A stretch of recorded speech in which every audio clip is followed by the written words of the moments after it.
Zdravo, draga moja vibraciona bića. Dobrodošli u još jedan video.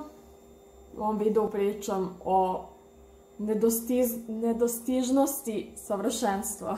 Savršeno. I ovaj video se zove nešto na temu gradilišta.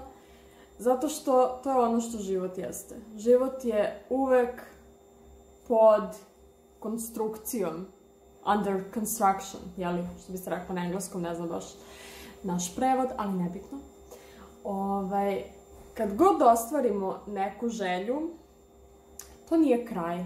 To nije, ok, sad sam ostvarila ovu svoju želju, sad sam ostvarila ovaj svoj san, šta god.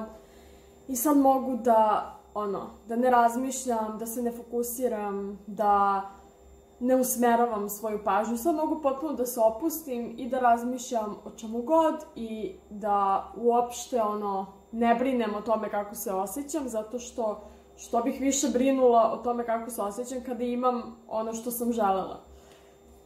I tu dolazimo do jedne divne konstatacije, a to je da sve što zapravo želimo jeste da se osjećamo dobro.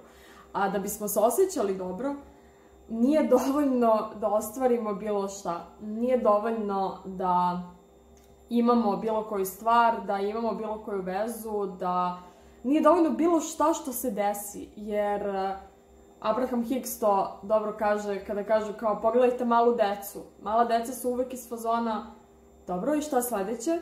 Dobro i šta je sledeće? A ne kao ok, sad sam ovo završila i sad sam mirna do kraja života.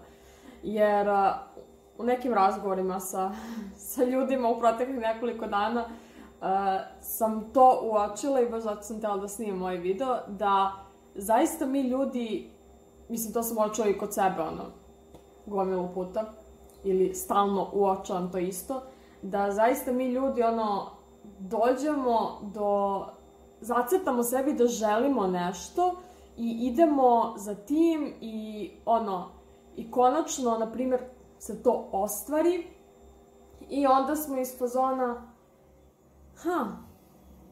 ostvarilo se, kao, pa dobro. Mislim, bilo je super kad se ostvarilo i bilo je ekstra, ali sljedeći dan si već iz fazona kao, ok, kao, šta sada? Tako da, iz tog razloga je život toliko divan zapravo, zato što nikada nam neće ponestati želja, nikada nam neće ponestati razloga da se fokusiramo. Dokle god smo živi, dokle god smo u ovom fizičkom obliku, imat ćemo potrebu da se fokusiramo, imat ćemo potrebu da idemo za sledećom željom. Šta god da je to. Znači, uopšte ne dovoljimo pitanje šta ko želi ili šta ko misli da želi, ali to je prosto poenta života iz moje perspektive, da ideš za svojim željama i da nikada nestaješ, zato što život nikada nestaje. Ti nikad nećeš stići do nekog cilja, ti nikad nećeš, što god da ostvariš u životu, uvijek će postojati sledeći dan, uvijek će postojati nešto sledeće. To sledeće može da bude neki ogroman projekat ili to sledeće može da bude da, odremaš tog dana. Zavisi kako se osjećaš. Ali hoću da kažem da uvijek će postojati nešto sledeće i zato treba na svoj život da zalepiš jednu nalepnicu na kojoj piše gradilište. Beskonačno gradilište. Zato što to ne znači da ti ne treba da uživaš u svemu što radiš i u svim stvarima koje ostvariš.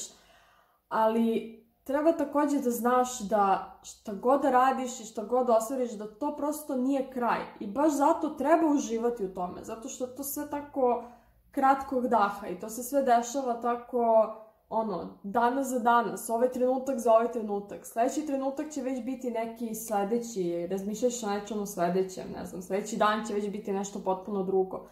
Ali baš zato što je život uvek gradilište i što nikad neće stići do nekog cilja, možeš makar da uživaš u procesu, možeš makar da, što kažu, uživaš u putovanju.